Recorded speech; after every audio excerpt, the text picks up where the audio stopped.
Hello. Hello.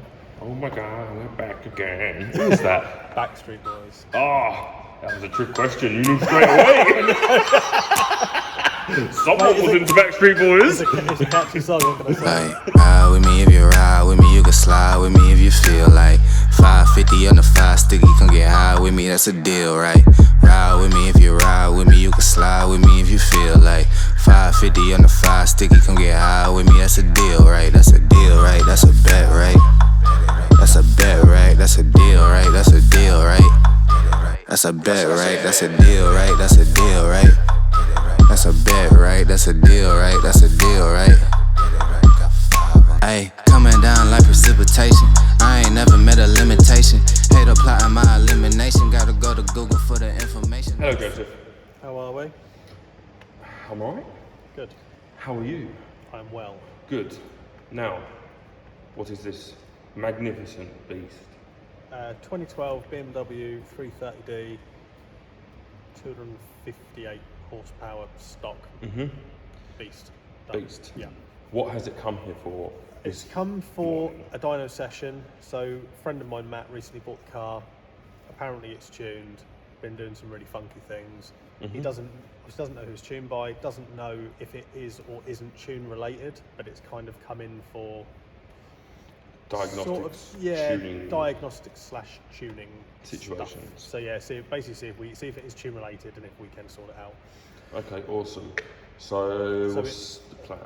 So basically, we're going to do some runs, get some data logs out of it. It's claimed around 280 horsepower. Okay, so it's claimed it's like what stage one? Take it. Yeah, it's apparently it's claimed at 280 brake. These normally do 300 plus. Ish, yeah. Yeah, I mean they can do well over 300 if it's a good one. How many miles has this got on it? It has got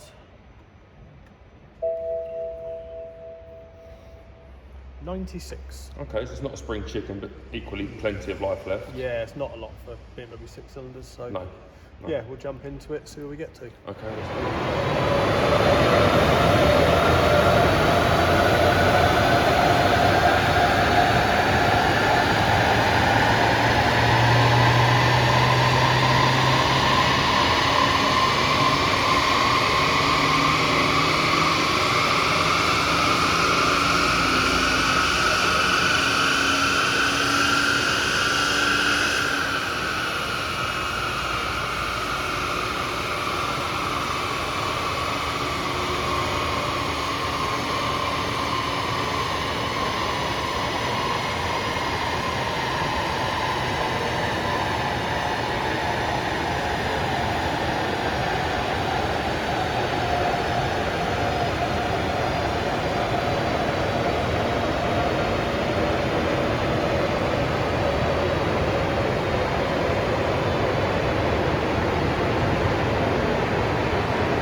Hello.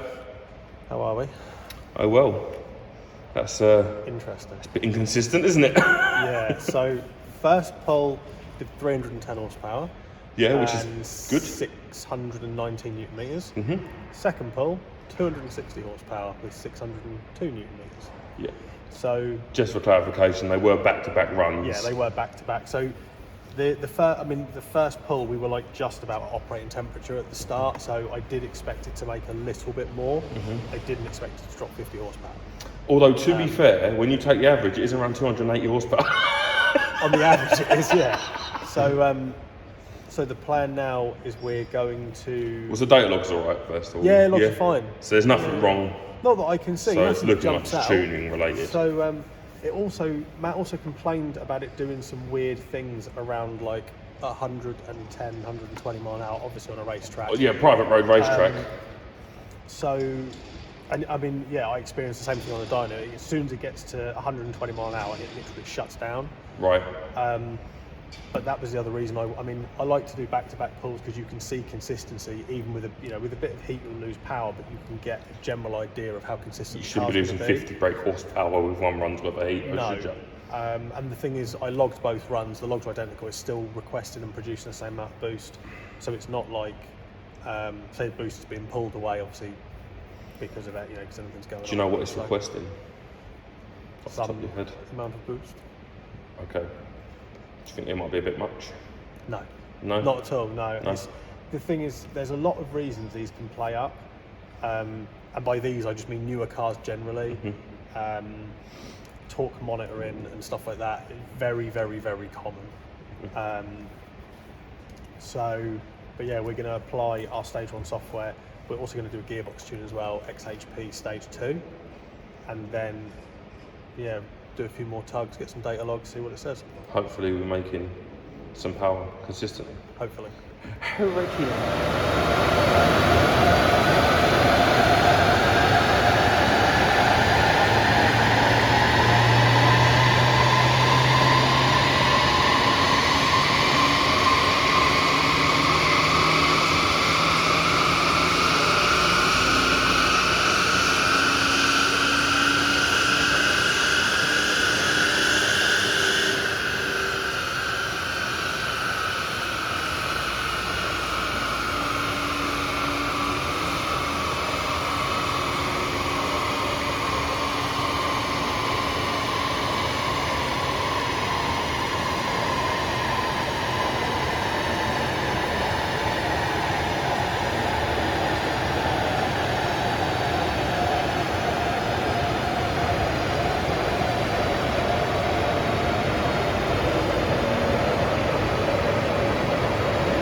Hello. Hello. There was some conversation before this, hence the giggles. You may or may not see part of it. Yeah. So, we have applied some Yeah. stuff and some things. Yeah. Stage 1 software and XHP stage 2 gearbox software. Yep. We have done a few back-to-back pulls, captured some data. First pull was 330 horsepower, 652 newton meters. Second pull was 329 horsepower, 649 or 45. These are the kind of dips and variances Yeah. you'd expect to see on back-to-back runs, not 50 brake. No. So, yeah, we'll put a graph up as well so you can see. But I'll put it up now, super comparison. yeah, so the graph on screen at the minute is our stage 1 tune with gearbox software over the 260 horsepower run. And you can see obviously the torque spread's a lot wider. makes a lot more. Well, I mean, it's making 20 brake horsepower more at the wheels than that was at the crank. Yeah. Like, obviously, it does come in a little more chilled, but then it kind of takes off. So, yeah, that's fair enough. But that is, I mean, that's strong numbers, though, isn't it? For a stage one, that's really strong and numbers. I'm the first to agree. I mean, obviously, whenever we've got car on the dyno, to keep it fair and accurate are probably the best terms. Is I always use the same settings. So obviously, there's a number of settings you can play around with, which is this is dyno settings. Yeah, so dyno settings. Yeah, so you can play around with effectively how much load you're putting on the vehicle, how long you want the run to be, when you want the run to start, sensitivity for the run to finish, etc. I will normally pick all my load settings before we start, so I'll make sure I'm happy with the load settings either as it comes in or as it comes in as a standard vehicle, and I maintain them settings and run times throughout. Yeah, these load settings won't affect the power as long as you use equivalent load settings for the same car. Yeah, the problem you've got, I mean, if you run a lot of load, for example, and make the run longer, it will produce more heat. Yes. So up top, you may lose power, obviously because the vehicle's building heat. So if you then make the run shorter with less load, it won't build as much heat as quickly, therefore it will make more power. Our runs tend to be fairly fairly consistent with the run time. I mean, there are some cars that take longer, non-turbo cars, etc. Yeah, especially. I mean, this is why you get so much flexibility. Dyno to dyno. Yeah, I mean, like perfect examples like my Civic. That's a 2 litre naturally aspirated.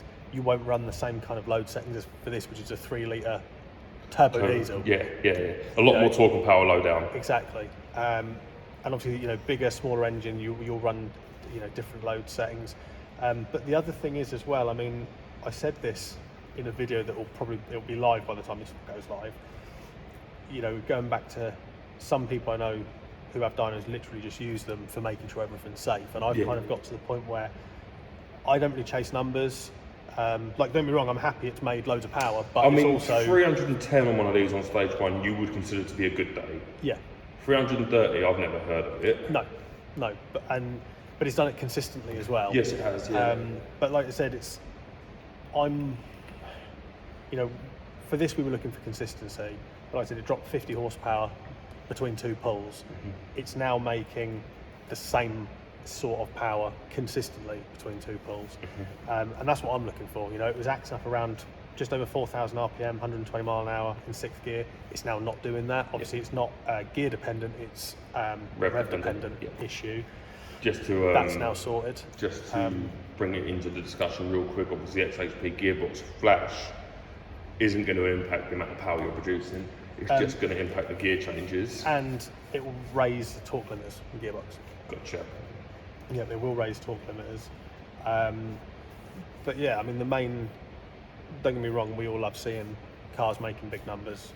But the biggest thing, a lot of the time, is safety and things being repetitive as well.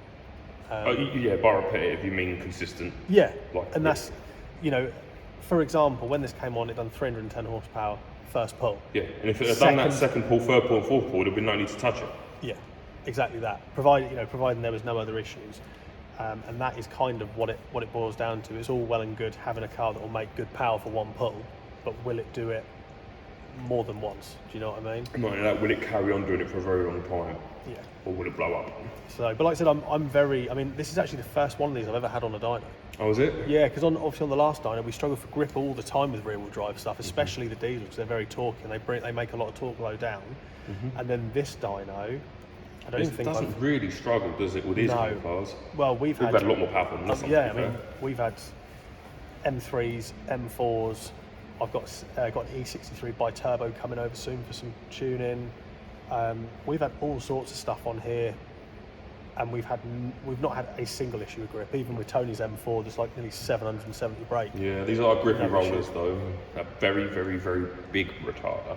Yeah, so it's not bad. Awesome. So are we calling it there then? Are we? We're happy. Let's do all the data's good. The results are quite strong. But we'll see. Very strong numbers. I'd be happy with that all day.